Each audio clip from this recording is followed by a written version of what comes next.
السلام علیکم ورحمۃ اللہ وبرکاتہ حامدا ومصلیا اما بعد قال النبی صلی اللہ علیہ وسلم من صام رمضان ثم اتبعه ستا من شوال کان کصیام الدہر۔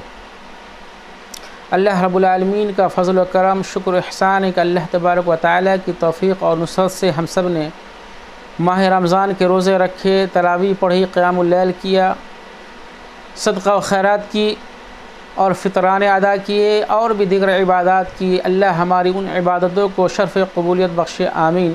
تقبل اللہ منا ومنکم صالح الاعمال۔ دوستو، آج کا ہمارا ٹاپک ہے رمضان کے بعد آنے والا مہینہ جو شوال ہے، اس کے اندر 6 روزے رکھنے کی فضیلت، اسی کے تعلق سے آج ہم بات کریں گے انشاءاللہ۔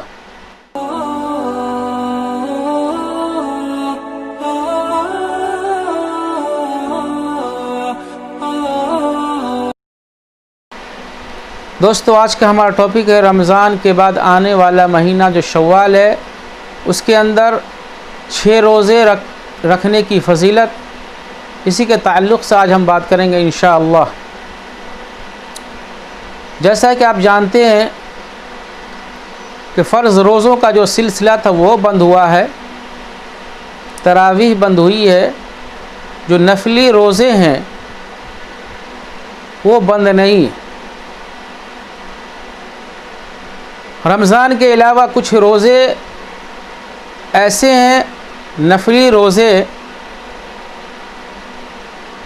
جن کو آقا کریم علیہ الصلوۃ والسلام نے ہمیں اور آپ کے لیے مقرر فرمائے ہیں، تاکہ ان ایام کے اندر روزہ رکھ کر ہم اللہ تبارک و تعالیٰ کی قربت اور نزدیکی حاصل کر سکیں۔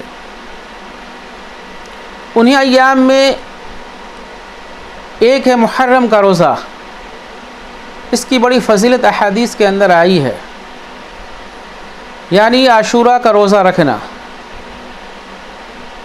اسی طریقے سے پیر اور جمعرات کے دن کا روزہ، خود آقا علیہ الصلوۃ والسلام نے پیر اور جمعرات کو روزہ رکھا ہے۔ اس کی حکمت علماء نے یہ بیان فرمائی کہ ایک تو پیر اور جمعرات کے دن اللہ رب العالمین کی بارگاہ میں ہمارے نام اعمال پیش کیے جاتے ہیں۔ دوسری حکمت آقا علیہ الصلوۃ والسلام نے روزہ رکھنے کی پیر کے دن کے تعلق سے یہ بتلائی کہ اس دن میری ولادت ہوئی اور میں اللہ تبارک و تعالیٰ کا شکرانے کے طور پہ اس دن روزہ رکھتا ہوں۔ تو معلوم یہ ہوا کہ پیر کے دن بھی روزہ رکھنا چاہیے، اس کی بڑی فضیلت ہے۔ جمعرات کے دن بھی روزہ رکھنا چاہیے، یعنی ہفتے میں 2 دن روزہ رکھنا۔ اسی طریقے سے ایام 20 کا روزہ، یعنی قمری مہینہ اسلامی کیلنڈر کے حساب سے، اسلامی تاریخ اور کیلنڈر کے حساب سے جو 13، 14 اور 15 تاریخ ہوتی ہیں، ان دنوں میں روزہ رکھنا، اس کی بھی بڑی فضیلت حدیث کے اندر آئی ہے۔ تو خلاصہ یہ کہ رمضان کے روزوں کے علاوہ کچھ ایام اور کچھ دن ایسے مخصوص کیے گئے ہیں جن کے اندر روزہ رکھ کر ہم اللہ تبارک و تعالیٰ کا قربت اور نزدیکی حاصل کر سکتے ہیں۔ میرے بھائیو، انہی نوافل روزوں میں جو سب سے اہم اور بڑا مقام والا، بڑی فضیلت والا روزہ ہے، وہ ہے شوال کا روزہ۔ آقا علیہ الصلوۃ والسلام نے ارشاد فرمایا، من صام رمضان ثم اتبعه ستا من شوال کان کصیام الدہر۔ آقا علیہ السلام نے فرمایا، جس نے رمضان کے پورے 30 روزے رکھے اور پھر شوال کے مہینے میں 6 روزے رکھے، گویا اس نے سال بھر یا پوری زندگی اس نے روزے رکھے۔ اس سے معلوم ہوا شوال کے 6 روزے، اس کی بڑی فضیلت ہے۔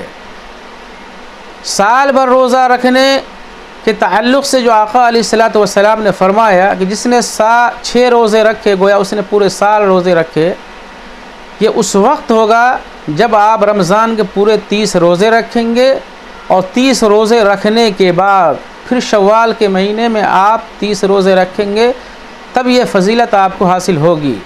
اور یہ 6 روزے جو رکھنے ہیں وہ شوال کے مہینے میں ہی رکھنے ہیں۔ شوال کے بعد اگر یہ 6 روزے رکھتے ہیں تو پھر یہ مقام حاصل نہیں ہوگا۔ اب یہ سال بھر کے ثواب کیسے ملے گا؟ تو اس کی حکمت یہ ہے، جیسا کہ اللہ تبارک و تعالیٰ نے فرمایا من جاء بالحسنۃ فلہ عشر امثالھا، کہ اگر کوئی شخص ایک نیکی اگر کرتا ہے تو اس کو 10 نیکی کا ثواب ملتا ہے۔ تو اس لحاظ سے آپ دیکھ لیں، اگر ہم نے 1 روزے رکھے تو گویا ہمیں ثواب 10 روزوں کا ملتا ہے۔ تو پورے مہینے رمضان جو ہم 30 روزے رکھتے ہیں تو گویا ہم نے 10 مہینے روزے رکھے۔ اس کے بعد شوال کے 6 روزے، گویا ہم نے 60 دن روزے رکھے 2 مہینہ، تو 10 مہینہ رمضان کے روزے اور یہ 2 مہینہ، یہ کل ملا کے 12 مہینے روزے رکھے ہم نے۔ اس لیے اللہ کے نبی صلی اللہ علیہ وسلم نے فرمایا کہ جس نے یہ رمضان کے روزے رکھے پھر شوال کے 6 روزے رکھے، گویا اس نے سال بھر روزہ رکھا اور اس کو سال بھر روزے رکھنے کا ثواب ملے گا۔ اور یہی سلسلہ اگر ہمارے اندر پوری زندگی رہا، یعنی ہر سال ہم اسی طریقے سے رمضان کے روزے رکھے اور پھر رمضان کے بعد شوال کے 6 روزے رکھیں، تو گویا ہم نے پوری زندگی رکھی۔ اس لیے آقا علیہ الصلوۃ والسلام نے ارشاد فرمایا کہ جس نے رمضان کے روزے رکھے پھر شوال کے 6 روزے رکھے تو گویا اس نے پورے سال بھر یا پوری زندگی اس نے روزے رکھے اور اس کو پوری زندگی روزہ رکھنے کا ثواب ملے گا۔ تو میرے بھائیوں، یہ ہے شوال کے مہینے میں 6 روزے رکھنے کی فضیلت۔ اب ایک بات یہ ہے، کیا یہ روزے پے در پہ رکھے جائیں، مسلسل رکھے جائیں، یا متفرق چھوڑ کے 1 دن چھوڑ کے یا 2-4 دن چھوڑ کے اس طریقے سے رکھے جائیں؟ تو آپ کو جس طرح سے سہولت ہو آپ رکھ سکتے ہیں۔ اسلام نے ہمیں اس کا اختیار دیا ہے، اس چیز کا ہمیں اختیار دیا ہے کہ ہمیں جس طریقے سے سہولت و آسانی ہو ہم اس طریقے سے رکھ سکتے ہیں۔ لیکن اگر ہم عید کے فوراً بعد رکھنا شروع کریں تو یہ بہتر ہے، وہ اس لیے کہ اس وقت ہمیں عادت پڑی ہوئی روزہ رکھنے کی، اس وقت ہم بڑی آسانی کے ساتھ روزہ رکھ سکتے ہیں۔ لیکن آپ کو اختیار ہے، آپ جب چاہیں 1 رکھیں یا پورا لگاتار سلسلے وار رکھ سکتے ہیں، یا آپ چاہیں تو 1 رکھیں پھر منقطع کریں پھر بعد میں آپ رکھیں، یعنی پورے مہینے کے اندر آپ کو 6 روزے رکھنے ہیں۔ اگر آپ نے پورے مہینے کے اندر 6 روزے رکھ لیے تو گویا آپ نے پورے سال بھر روزے رکھے، اب پورے سال بھر روزے رکھنے کا ثواب ملے گا۔ اللہ تبارک و تعالیٰ سے دعا ہے کہ اللہ تبارک و تعالیٰ ہم سب کو اس بات کی توفیق دے کہ ہم اس ماہ شوال کے اندر یہ 6 روزے رکھے تاکہ ہمیں اللہ تبارک و تعالیٰ کی قربت اور نزدیکی حاصل ہو۔ اللہ تبارک و تعالیٰ ہم سب کو اس بات کی توفیق دے، آمین۔ وآخر دعوانا الحمد للہ رب العالمین۔